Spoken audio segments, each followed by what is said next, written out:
오늘 오전에 여러분과 함께 나눌 말씀의 제목은 그리스도인의 정체성입니다.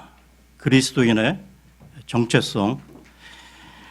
지난 시간에 이어 오늘은 전도서 세 번째 시간으로 계속 이어가겠습니다.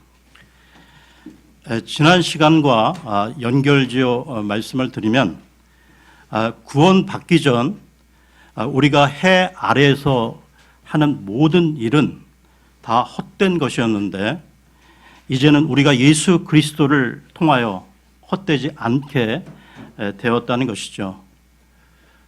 전에는 우리가 어디에 있든지 무엇을 하든지 모든 것이 다 헛된 것일 수밖에 없었지만 이제 우리는 예수 그리스도를 믿음으로 예수 그리스도 안에서 하나님을 경외하는 자가 됨으로써 이제 우리가 하는 수고가 헛되지 않게 되었다는 것입니다. 그런데 말입니다. 여러분, 그러한 믿음을 갖고 계신다 하는 분 가운데 그럼에도 여전히 그 해 아래 것, 헛된 것들에만 몰두하고 계시고 또 하나님의 이름을 빌어서 헛된 것들만을 추구하고 살아가시는 분이 계시다면 그분은 정말 복음을 제대로 다 이해하지 못한 것이라는 것이죠. 이와 관련해 고린도 전서로 가겠습니다. 고린도 전서 15장 17절을 보겠습니다. 고린도 전서 15장 17절입니다.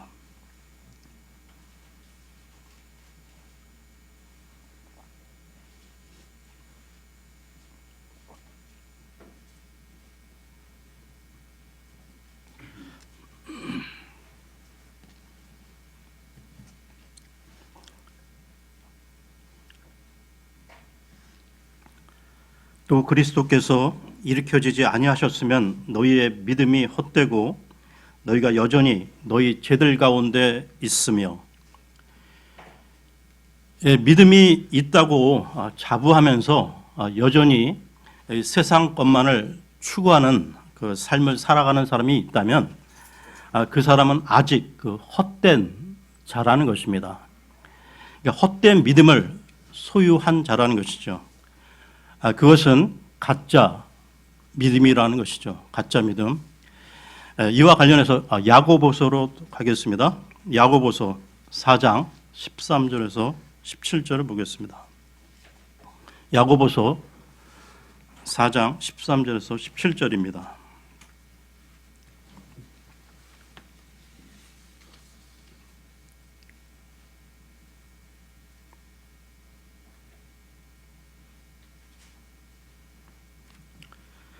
자, 이제 너희가 말하기를 오늘이나 내일 우리가 어떤 도시에 가서 한 해 동안 거기 머물며 사고 팔고 하여 이득을 얻으리라 하거니와 내일 있을 일을 너희가 알지 못하는도다.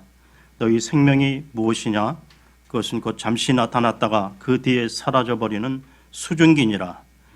그런 까닭에 너희가 마땅히 말하기를 주께서 원하시면 우리가 살며 이것이나 저것을 하리라 하여야 하나 이제 너희가 스스로 자랑하는 것을 기뻐하나니 그러한 기쁨은 다 악한 것이니라. 그러므로 선을 행할 줄 알고도 행하지 아니하는 자에게는 곧 그에게는 그것이 죄가 되느니라. 여러분, 그 해 아래의 것들, 헛된 것들을 자랑하는 것이 뭐라고 말하고 있습니까? 16절에 다 악한 것이다 라고 말하고 있죠. 예를 들어 올림픽에 나가서 1등을 해서 또한 좋은 대학, 좋은 직장에 들어가서 또는 그 사업을 통해 큰 돈을 벌어서 그런 자랑을 통해 하나님께 영광을 돌리겠다 하는 사람들이 많이 있죠. 저희들도 지금까지 살아오면서 그런 경험들을 한 적이 있을 것입니다. 근데 그럼 그게 아니라는 것이죠. 기독교는 내가 무엇을 이루어내서 하나님의 일을 돕는 게 아니라는 것입니다. 그러니까 우리는 우리 그 인생을 통해서 우리 스스로는 아무것도 아닌 자요. 그래서 하나님의 도우심이 없이는, 즉 긍휼과 은혜 없이는 단 한순간도 존재할 수 없는 자들임을 배우는 것입니다. 여러분, 그래서 이 하나님은 이 가인의 그 후예들이 과학, 기술, 문명을 발달시켜 가며 열심히 자기들의 힘을 의존해서 살아가도록 그냥 내버려 두시지만, 아벨 대신에 주신 셋의 후예들에게는 자기 힘으로 살려고 할 때 하나님은 도와주시지 않고 오직 하나님만을 의지하게 하셨다는 것입니다. 그것이 그리스도인의 삶이라는 것이죠. 이와 관련해서 이 베드로와 그 가롯 유다의 예를 들어보겠습니다. 예수님을 그 배신한 그 베드로를 보십시오. 인간적으로 그 참 뻔뻔한 베드로, 그런데도 이 베드로는 그냥 자기의 죄를 짊어지고 예수님께 온 것입니다. 그에 비해 이 가롯 유다는 예수님을 팔아넘긴 자기의 죄에 대해 자기가 책임진다고 목매달아 죽었죠. 여러분, 이 베드로와 가롯 유다 이 두 사람 중 누가 더 인간적입니까? 그러나 우리 하나님의 자녀들은 건방 떠는 게 아니라 어찌하든 제가 잘못했습니다. 제가 잘못했으니 용서해 달라고 자복하는 것입니다. 여러분, 우리 그리스도인들은 이 땅에서 무엇을 만들어내고 무슨 일을 이루어내서 하나님 앞에 척 보여드리고 하나님 앞에 인정을 받는 게 아니라는 것이죠. 예를 들어 이 아버지가 아주 부자인 그 어떤 가정에 초등학교 1학년에 다니는 아이가 있었습니다. 그런데 이 아이가 아버지의 그 도움을 받지 않고 스스로 자립한다고 공부는 제대로 하지 않고 신문팔이를 하고 껌을 띄어다 껌팔이를 하면서 아버지의 그 경제 생활에 도움을 드리려고 한다면 그 아버지가 그 아들에 대해 기특하고 대견해 하겠습니까? 오히려 크게 혼을 낼 것입니다. 그러니까 우리 그리스도인들은 뭐뭐를 하는 것이 아니라 그냥 하나님 앞에 매달리며 은혜를 구하는 존재라는 것이죠. 이와 관련해 시편으로 가겠습니다. 시편 34편 18절을 보겠습니다. 시편 34편 18절입니다.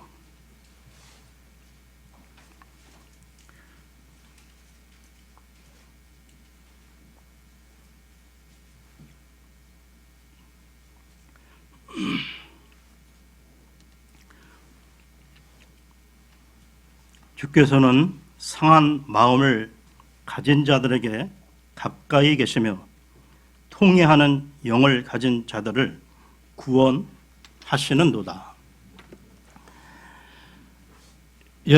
저는 할 수 없습니다. 저에게는 하나님이 꼭 필요합니다. 우리는 이 땅에서 그 고백을 계속 하다가 가는 것입니다. 여러분, 하나님이 우리를 구원하신 목적이 무엇입니까? 너희는 내 백성이 되고 너는 내 자녀가 되고 나는 네 아버지가 되는 것이다. 하나님은 우리에게 아버지라는 이 말을 듣고 싶어서 이 땅을, 인간을 창조해 놓으신 것입니다. 그래서 우리는, 저는 아버지만 믿어요. 우리 아버지는 저에게 좋은 것을 주실 줄 믿어요. 그것을 믿는 것이죠. 그러니까 우리는 이 땅에서 그것을 배우고 가는 것입니다. 그러니까 우리는 해 아래의 것으로 무엇인가를 성취해내는 것으로 목적을 삼지 않고 해 위에 것들을 하나님께 구하면서 겸손하게 살아가야 되는 존재라는 것이죠. 골로새서로 가겠습니다. 골로새서 3장 1절에서 4절을 보겠습니다. 골로새서 3장 1절에서 4절입니다.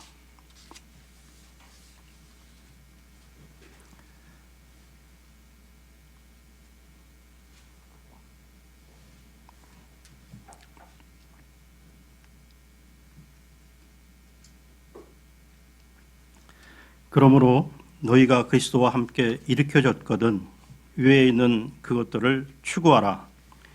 거기에는 그리스도께서 하나님 오른편에 앉아 계시느니라. 위에 있는 것들에 너희의 애착을 두고 땅에 있는 것들에 두지 말라. 너희는 죽었고 너희 생명은 그리스도와 함께 하나님 안에 감추어져 있느니라. 우리의 생명이신 그리스도께서 나타나실 때에 그때 너희도 그분과 함께 영광 가운데 나타나리라. 그리고 이번에는 빌립보서로 가겠습니다. 빌립보서 3장 20절에서 21절입니다. 빌립보서 3장 20절에서 21절입니다.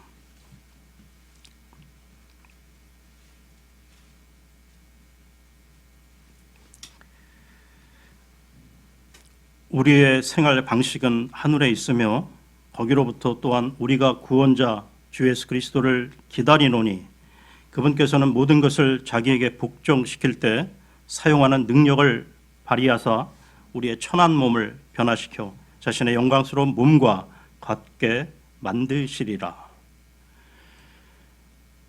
우리는 해 위에 그 하늘의 생활 방식으로 살아가는 존재로서 해 아래에서는 나그네요 순례자라는 것입니다. 그러니까 해 아래 이 세상 것에 너무 집착하시지 말고 말뚝 박으려 하지 말라는 것입니다. 여러분 그 구약 그 이스라엘이 그 출애굽 이후 이 광야 생활 가운데 구름 기둥이 가면 백성들도 가고 구름 기둥이 서면 백성들도 장막을 치고 머물렀지요. 그러다가 또 구름 기둥이 움직이면 같이 가고 구름 기둥이 서면 다시 장막을 치고 살았던 것처럼 우리 그리스도인들은 광야의 그 삶처럼 그렇게 살아가야 된다는 것입니다. 여러분 그들이 왜 이 광야에서 이 벽돌집을 못 지었습니까? 언제 하나님의 그 구름 기둥이 움직일지 모르기 때문에 즉 언제 떠날지를 모르기 때문에 임시 초소인 장막 생활을 했던 것이죠. 그런데 하나님의 백성인 우리가 이 해 아래의 것에 큰 미련을 두고 이 목적을 두고 살아가면서 어떻게 해 위에 하늘의 그 생활 방식을 가진 자로서 살아갈 수가 있단 말입니까? 다시 전도서로 돌아와서요. 1장 9절을 보겠습니다. 전도서 1장 9절입니다.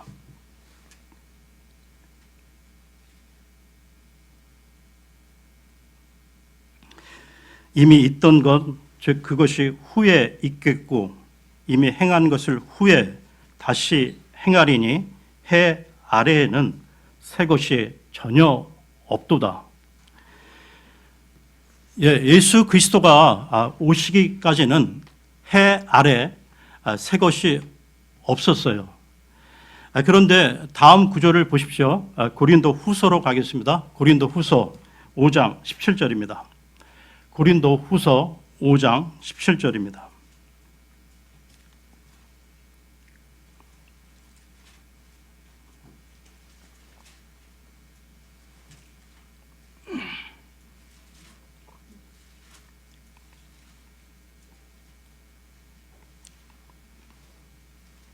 그런즉 누구든지 그리스도 안에 있으면 그는 새로운 창조물이라 옛 것들은 지나갔으니 보라 모든 것이 새롭게 되었도다. 이제 새 것이 있습니까 없습니까? 해 아래 새 것이 생겼어요. 이 새 것이 그리스도를 통해 구원받은 저와 여러분인 것입니다. 그런데도 이 새 것이 자꾸 그 헌 것처럼 살려고 하면 되겠습니까? 다시 전도서로 돌아와서요. 2장 22절에서 23절을 보겠습니다. 전도서 2장 22, 23절입니다.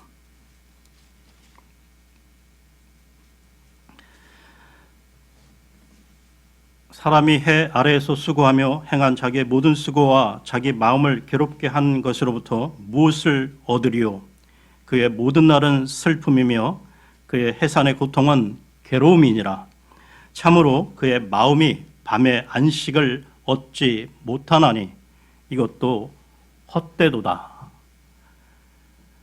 얼마나 많은 사람들이 밤에 잠을 이루지 못합니까? 우리는 쉴 수 없다는 것입니다. 우리의 눈이 이 땅의 것에 고정되어 있는 한, 우리의 목적이 이 땅의 것에 고정되어 있는 한 우리는 쉴 수 없습니다. 왜 그렇습니까? 남보다 더 많이 가져야 되니까요. 그러니까 사람의 본성은 절대적 빈곤보다 이 상대적 빈곤을 더 못 견딘다는 것이죠. 그러니까 다 같이 못 살 때는 자기보다 못 살 때보다 자기보다 나은 그 사람이나 그 소속 집단과의 그 비교 속에서 갖는 상대적 좌절감을 더 힘들어하는 것이 우리 인간이라는 것입니다. 그러니까 다른 이가 10바가지 땅에다 갖다 부으면 자기는 12바가지 갖다 부어야 하니까요. 그렇기 때문에 우리는 이 땅에서 쉴 수가 없는 것입니다. 계속 수고해야 되기 때문이죠. 그렇다면 우리는 이제 무엇을 지향하며 살아가야 되죠? 골로새서로 가겠습니다. 골로새서 1장 9절에서 12절입니다. 골로새서 1장 9절에서 12절입니다.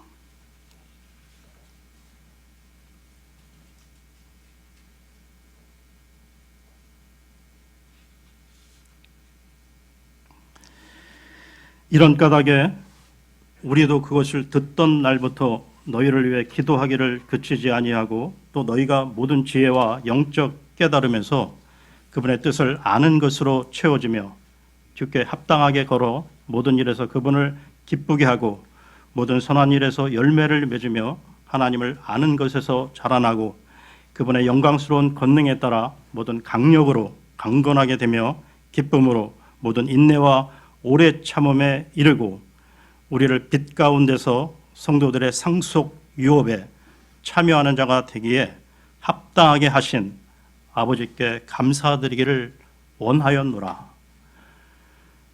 11절을 다시 보겠습니다. 11절입니다.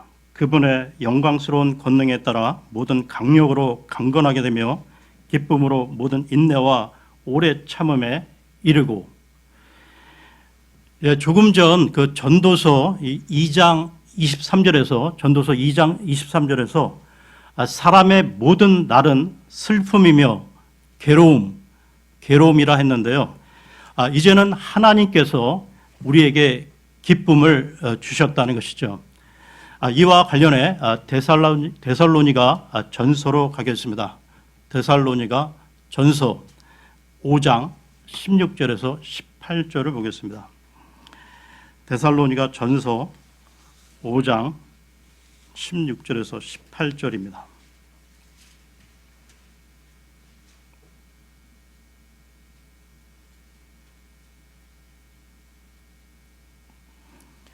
항상 기뻐하라.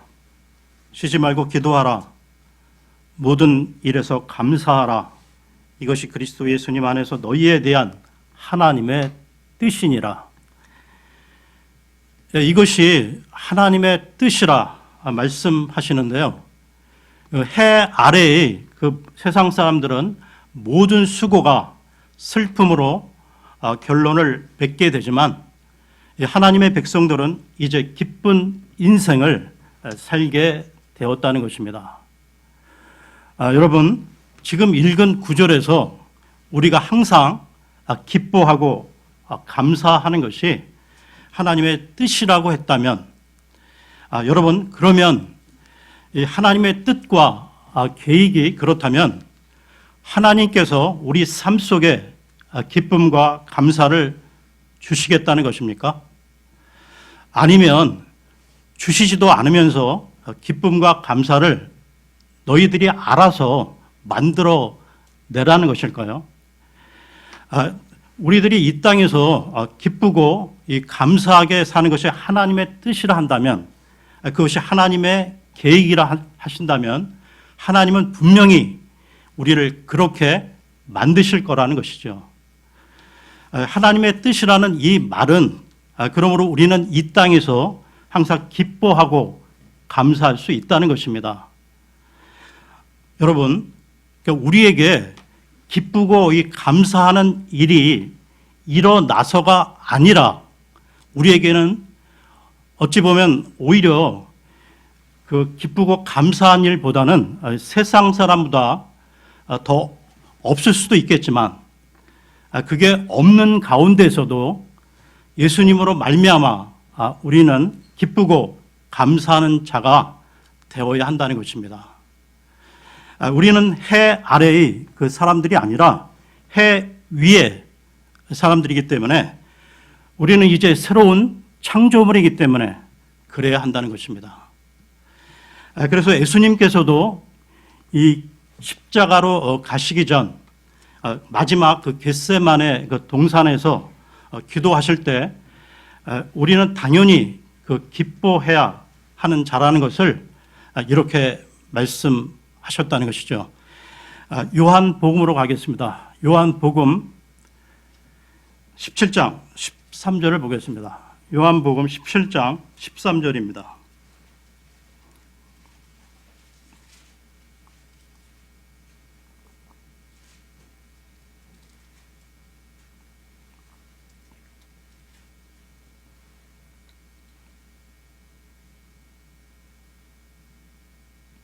이제 내가 아버지께로 가오니 내가 세상에서 이것들을 말하옵는 것은 그들이 내 기쁨을 자기들 안에서 성취하게 하려 함이니이다. 예수 그리스도께서 가지신 그 기쁨, 그 십자가의 그 모진 고통을 앞두고 그 아픔을 극복하시는 주님의 그 기쁨을 우리로 하여금 갖게 해 주셨다는 것입니다. 여러분, 이 전도서가 말하고 있는 것은 예수 그리스도가 없는 세상 사람들은 모든 것이 슬픔으로 귀결이 되지만 우리는 기쁜 자가 되었다는 것이죠. 여러분, 세상 사람들의 인생을 한번 보십시오. 모두가 어디가 종착역입니까? 모든 인생의 성공, 실패, 좌절, 그러니까 모든 그러한 인생 굴곡의 결과는 해 아래 있는 사람의 결과는 다 죽음, 사망인 것이죠. 인생 그 7, 80의 파란만장한 그 파노라마의 결과는 다 죽음으로 끝나는 것이죠. 항상 그렇게 슬프고 어처구니 없게 결론이 나는 것입니다. 모든 세상 사람들의 그 인생은 다 헛된 것이기에 우리가 세상에 그 누구도, 대통령도 국회의원도 재벌 총수도 그 누구도 부러워할 필요가 전혀 없는 것입니다. 다시 전도서로 돌아와서요, 4장 1절을 보겠습니다. 전도서 4장 1절입니다.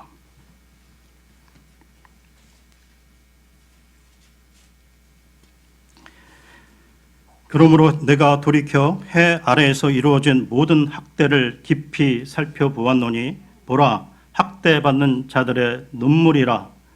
그들에게는 위로자가 없었도다.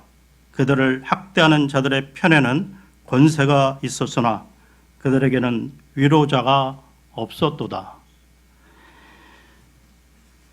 타락한 인간의 슬픔과 아픔과 고통을 누가 위로해 줄 수 있겠습니까? 가족이라도 진정으로 위로해 줄 수는 없다는 것이죠. 결코 그럴 수 없다는 것입니다. 그러나 우리 그리스도인들에게는 참 위로자가 계신다는 것이죠. 요한복음으로 가겠습니다. 요한복음 14장 16절입니다. 요한복음 14장 16절입니다.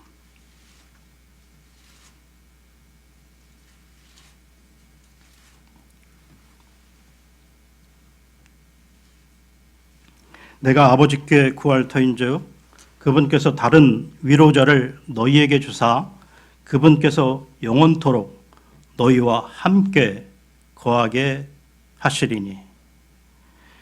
다른 위로자라는 말은 위로자가 두 분이 계신다는 거죠. 참고로 말씀을 드리면 여기 위로자라는 말이 개역 성경에는 보혜사라는 말로 잘못되어 있습니다. 그러니까 가족, 친구, 친척 그 누구라도 결정적인 순간에 인간을 진정으로 위로해 줄 수 없다는 것이죠. 오직 위로자 대신 주님과 성령께서 우리의 참 위로자가 되신다는 것입니다. 이 위로와 관련된 말씀을 더 보겠는데요. 고린도 후서로 가겠습니다. 고린도 후서 1장 3절에서 5절입니다. 고린도 후서 1장 3절에서 5절입니다.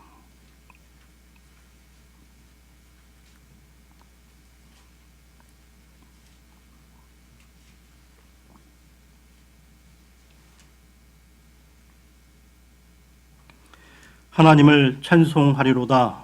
그분은 곧 우리 주 예수 그리스도의 아버지시요 긍휼의 아버지시며 모든 위로의 하나님이시니라. 그분께서 우리의 모든 환난 중에서 우리를 위로하심은 우리 자신이 하나님께 위로받을 때 얻는 위로를 힘입어 우리가 어떤 고난 중에 있는 자들도 능히 위로하게 하려 하심이라. 그리스도의 고난이 우리 안에 넘치는 것 같이 우리의 안위도 그리스도로 말미암아 넘치는도다. 조금 전 전도서 그 4장 1절에서 해 아래에서 이 학대받는 그들에게는 위로자가 없도다. 그들에게는 위로자가 없도다. 이렇게 반복해서 이야기했는데요. 여기 고린도 후서 1장에서는 우리에게 위로자가 있다, 우리에게 위로가 있다 말씀하고 있다는 것입니다. 그렇다면 어떻게 우리에게 이런 일들이 생겼을까요? 다시 전도서로 돌아와 전도서 3장 11절을 보겠습니다. 전도서 3장 11절입니다.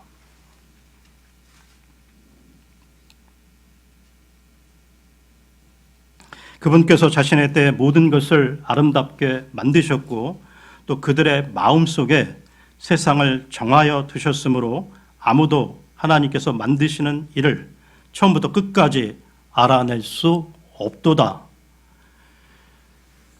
사람은 하나님의 그 하시는 일을 측량할 수 없었는데요. 전도서 8장으로 가겠습니다. 전도서 8장 17절입니다. 8장 17절입니다.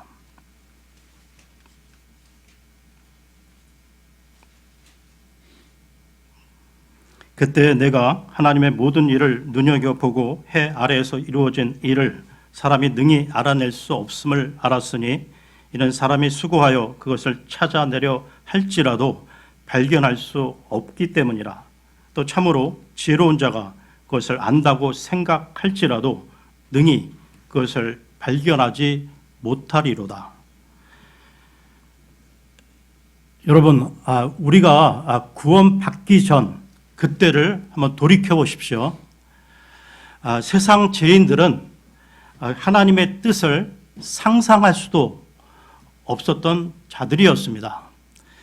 그러나 복음을 깨닫고 받아들인 자들은 그 하나님의 뜻을 분별할 수 있게 되었다는 것이죠.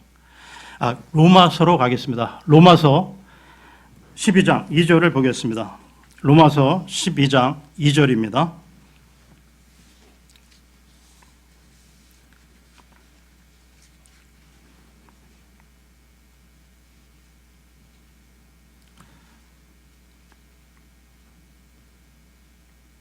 너희는 이 세상에 동화되지 말고 오직 너희 생각을 새롭게 함으로 변화를 받아 하나님의 그 선하시고 받으실 만하며 완전하신 뜻이 무엇인지 입증하도록 하라.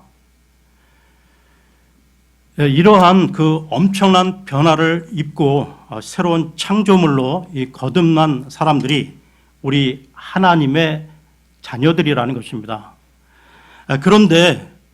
그런데도 해 아래 그 세상 사람들과 똑같이 살아간다면 어떻게 되겠습니까?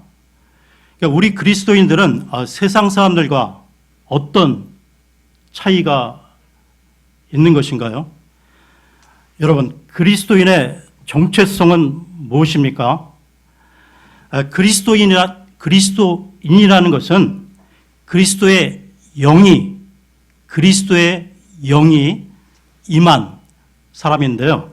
로마서 8장으로 가겠습니다. 로마서 8장 9절입니다. 로마서 8장 9절입니다.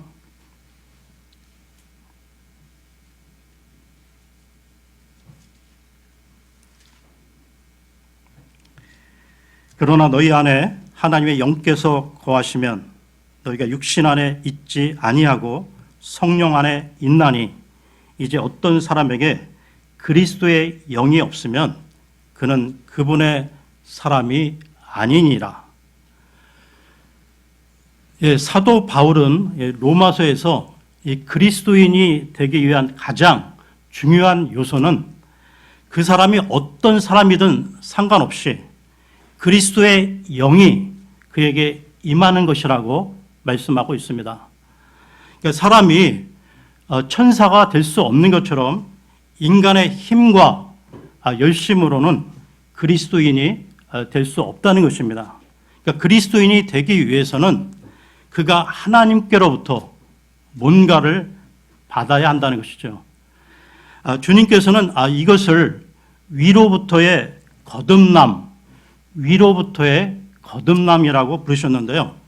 그러니까 어떤 사람이 진정한 그리스도인인가 아닌가에 대한 그 최종 시험은 그 현실 속에서 그에게 예수 그리스도의 영이 있는가 없는가 하는 것입니다. 성경은 계시의 사실들로 가득 찬 책인데요. 여러분, 그 성경이 그 진정으로 믿어지고 이해되기 위해서는 먼저 예수 그리스도를 인격적으로 만나고 그분과의 관계를 맺어야 한다는 것입니다. 다시 말씀드리면 성경을 이해하는 그 비결은 인간의 지능이 먼저가 아니라 예수 그리스도와의 인격적 관계이며 그 사람 마음속에 예수 그리스도로 인한 신분의 변화가 선행되어야 한다는 것입니다. 성경에서 이 주님이 그 말씀하신 믿으라, 믿어라 라는 것은 단순한 지적인 활동이 아니라 전 인격적인 활동인데요. 주님을 믿는다라는 뜻은 맡긴다라는 뜻입니다. 그렇다면 여러분의 삶은 예수 그리스도에 의해 변화되셨습니까? 하나님께서는 한 사람의 그 인생이 예수 그리스도와 어떠한 관계를 맺느냐에 따라 좌우되게 하셨는데요. 베드로 전서로 가겠습니다. 베드로 전서 3장 15절을 보겠습니다. 베드로 전서 3장 15절입니다.